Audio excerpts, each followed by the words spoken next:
আসসালামু আলাইকুম রহমতুল্লাহি বারাকাতুহু। সুপ্রিয় দর্শক শ্রোতা ভাই ও বোনেরা, হযরত সুলাইমান আলাইহিসসালামের নাম আমরা সবাই শুনেছি। হযরত সুলাইমান আলাইহিসসালাম বনী ইসরাইলের একজন নবী ছিলেন। নবী হওয়ার পাশাপাশি তিনি তার সময়ের একজন প্রতাপশালী বাদশাহ ছিলেন। এই নবী হিসেবে এবং বাদশাহ হিসেবে তিনি মূলত তার পিতা হযরত দাউদ আলাইহিসসালামের উত্তরাধিকারী হয়েছিলেন। তিনি খ্রিস্টপূর্ব 965 থেকে নিয়ে খ্রিস্টপূর্ব 926 পর্যন্ত এই সময়টাতে তিনি রাজত্ব করেছিলেন। বর্তমান যে ফিলিস্তিন, ইসরায়েল, পূর্ব জর্ডান এবং সিরিয়া, এই এলাকাগুলোতে তার রাজত্ব বিস্তৃত ছিল। হযরত সুলাইমান আলাইহিসসালামকে আল্লাহ অনেক বিশেষ ক্ষমতা এবং বিশেষ যোগ্যতা এবং জ্ঞান দিয়েছিলেন, কোরআনে যেগুলো বিভিন্ন জায়গায় বর্ণিত হয়েছে। তো সেগুলোর মধ্যে থেকে একটা এটাও ছিল যে হযরত সুলাইমান আলাইহিসসালামকে আল্লাহ পশু পাখিদের ভাষা বোঝার ক্ষমতা দিয়েছিলেন। বিশেষ করে পাখিদেরকে তিনি বিভিন্ন কাজে লাগাতেন এবং পাখিদেরকে তিনি বাহিনী হিসেবে ব্যবহার করতেন। তাদেরকে দিয়ে তিনি গোয়েন্দাগিরি, বিভিন্ন জায়গা থেকে তথ্য সংগ্রহ এবং বার্তা বাহক হিসেবে তাদেরকে কাজে লাগাতেন এবং এই পাখিদেরকে প্রশিক্ষণের মাধ্যমে তিনি এই কাজগুলোর জন্য যোগ্য করে তুলেছিলেন এবং এই কাজগুলো তাদেরকে দিয়ে করতেন। কোরআনে এই কথাটা বর্ণিত হয়েছে। কোরআনের সূরা নামলের 16 নম্বর আয়াতে আল্লাহ বলেছেন, ওয়ারিসা সুলাইমান ও দাউদা ওয়াকালা ইয়া আইয়ুহান নাসু উল্লিমনা মানতিকাত তায়রি ওয়া উতিনা মিন কুল্লি শাই ইন্না হাযা লাহুয়াল ফাদলুল মুবিন। সুলাইমান আলাইহিস সালাম তার পিতা দাউদের উত্তরাধিকারী হলেন। তারপর তিনি বললেন যে, হে মানুষেরা, আমাদেরকে পাখিদের ভাষা শেখানো হয়েছে এবং সব ধরনের জিনিস আমাদেরকে দেওয়া হয়েছে। নিশ্চয় এটা হলো সুস্পষ্ট অনুগ্রহ আল্লাহর পক্ষ থেকে। তারপর বলা হয়েছে 17 নম্বর আয়াতে, ওয়া হুশিরা লিসুলাইমান জুনুদুহু মিনাল জিন্নি ওয়াল ইনসি ওয়াত তায়রি ফাহুম ইউজাউন। সুলাইমান আলাইহিসসালামের জন্য একত্র করা হয়েছিল জিন, মানুষ এবং পাখিদের মধ্য থেকে তার বাহিনীদেরকে একত্র করা হলো। তারপর এগুলোকে শ্রেণীবদ্ধ করা হলো, মানে এগুলোকে শ্রেণীবদ্ধ করে প্রশিক্ষণ দেওয়ার জন্য প্রস্তুত করা হলো।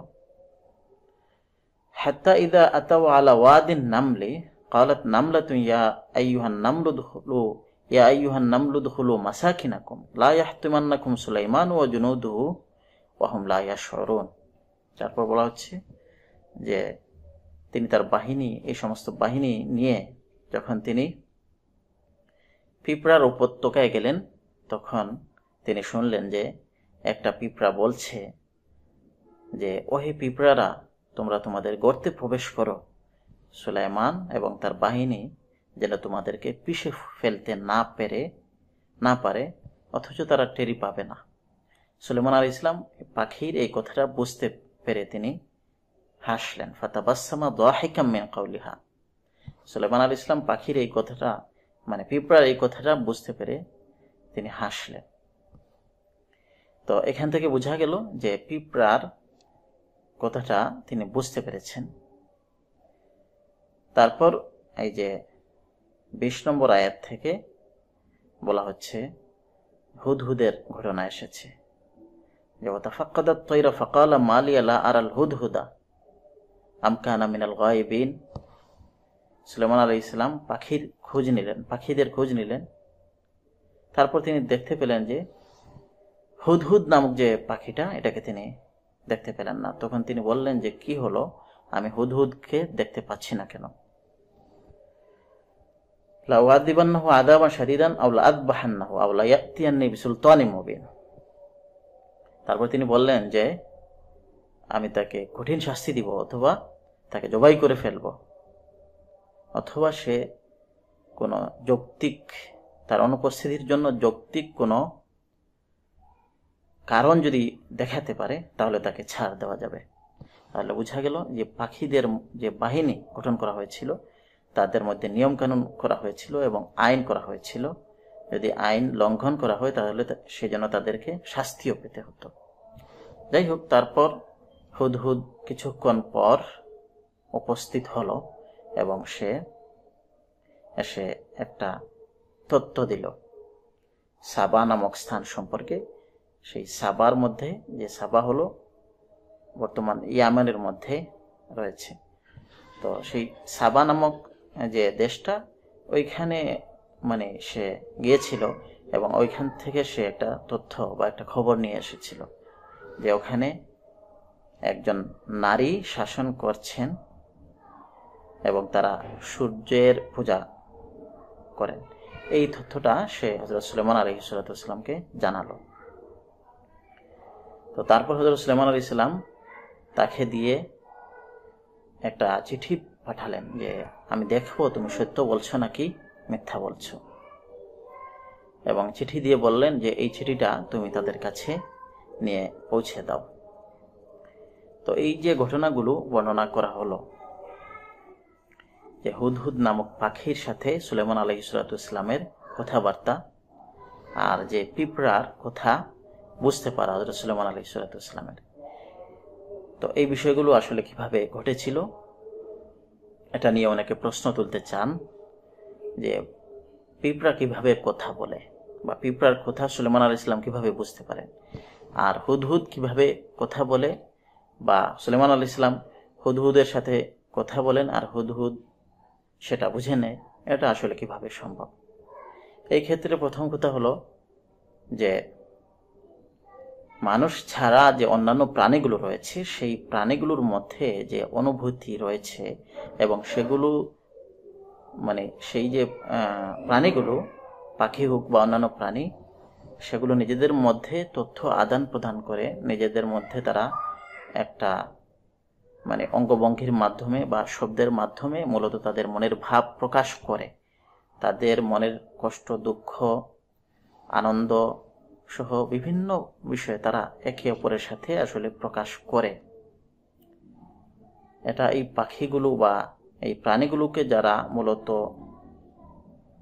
মূলত যারা পালন করে, তারাও এই প্রাণীগুলোর অনেক ইশারা ইঙ্গিত বা এগুলোর অনেক অঙ্গভঙ্গি বুঝতে পারে। তাছাড়া বিজ্ঞানের মাধ্যমেও বর্তমানে এটা প্রমাণিত যে প্রাণীদের মধ্যেও একটা যোগাযোগ ব্যবস্থা পরস্পরের মধ্যে রয়েছে, বিজ্ঞান এটা প্রমাণ করে দিয়েছে। এবং প্রাণীগুলোকে যারা বিভিন্ন কাজের জন্য মূলত লালন পালন করে প্রশিক্ষণ দেয়, তখন এই প্রাণীদের সাথে যাদের সখ্য গড়ে ওঠে, তখন এই প্রাণীদের অনেক মানে অনুভূতিগুলা মানুষ বুঝতে পারে, এবং মানুষ যখন একটা ইশারা ইঙ্গিতে একটা বিষয়গুলোকে বলে, তখন এই প্রাণীগুলো অনেক বিষয় আসলে বুঝতে পারে। সুতরাং হযরত সুলাইমান আলাইহিস সালামকে আল্লাহ যে জ্ঞান দিয়েছিলেন, আল্লাহ যে বিশেষ জ্ঞান দিয়েছিলেন, সেই বিশেষ জ্ঞানের মাধ্যমে মূলত তিনি এই পাখিদের বা এই পিঁপড়ার যে অঙ্গভঙ্গি বা এগুলোর যে শব্দ, পিঁপড়ার মধ্যে অনেক পিঁপড়া এমনও আছে যেগুলো শব্দও করে, তাহলে ওই পিঁপড়াটা হয়তো শব্দও করেছিল বা অঙ্গভঙ্গির মাধ্যমে বা সংকেতের মাধ্যমে, ইশারা ইঙ্গিতের মাধ্যমে এটা বোঝাতে চেয়েছিল যে হে পিঁপড়ার দল, তোমরা গর্তে ঢুকে পড়ো, যে সুলাইমান আসছেন, তিনি পিষে ফেলবেন তার বাহিনী সহ, তিনি বা তারা টেরই পাবে না। এই কথাটা সে হয়তো ইশারা ইঙ্গিতের মাধ্যমে বলেছিল অথবা কোনো শব্দ করেছিল। তো সুলাইমান আলাইহিস সালাম এটা বুঝতে পেরেছিলেন। তো এই যে প্রাণীদের শব্দ আসলে বিভিন্ন বিষয় বোঝাতে বিভিন্ন রকম হয়ে থাকে, এটাও বিজ্ঞানের মাধ্যমে প্রমাণিত। সুতরাং হযরত সুলাইমান আলাইহিস সালামকে যেহেতু আল্লাহ বিশেষ জ্ঞান দিয়েছিলেন, সেই বিশেষ জ্ঞানের মাধ্যমে তিনি তাদের ইশারা ইঙ্গিতের মাধ্যমে বা তাদের সংকেতের মাধ্যমে বা তাদের যে অঙ্গভঙ্গি, এগুলো তিনি বুঝতে পারতেন, যে তাদের অঙ্গভঙ্গির মাধ্যমে তারা বা বিভিন্ন ধরনের শব্দের মাধ্যমে তারা কি বোঝাতে চাচ্ছে। অনুরূপভাবে পাখিরা যে শব্দ করে, বিভিন্ন ধরনের শব্দ করে, এক এক বিষয় বোঝাতে তারা এক এক রকম শব্দ করে, এটা বিজ্ঞানের মাধ্যমে প্রমাণিত। সুলাইমান আলাইহিস সালাম তখন বুঝতে পারতেন যে তারা আসলে এই পাখিরা কি বোঝাতে চাচ্ছে। মানে পাখিরা যে সরাসরি মানুষের মতো এরকম কথা বলতো, বিষয়টা এরকম না, বরং পাখিরা তাদের মতোই তারা বিভিন্ন ধরনের শব্দ করত বা বিভিন্ন ধরনের ইশারা ইঙ্গিত অঙ্গভঙ্গি করত। এগুলো থেকে সুলাইমান আলাইহিস সালাম বুঝতে পারতেন যে সে কি বোঝাতে চাচ্ছে। এইভাবে সুলাইমান আলাইহিস সালাম মূলত ইশারা ইঙ্গিতে তাদেরকে বোঝাতেন। মানুষের মতো কথা বলে তাদেরকে বোঝাতেন না, বরং ইশারা ইঙ্গিতেই মূলত তাদেরকে বোঝাতেন এবং তারা এটা বুঝে ফেলত। আল্লাহ সুবহানাহু ওয়া তাআলা আমাদের সবাইকে সঠিকভাবে দিন বোঝার তৌফিক দান করুন। ওয়া আখিরু দাওয়ানা আনিল হামদুলিল্লাহি রাব্বিল আলামিন।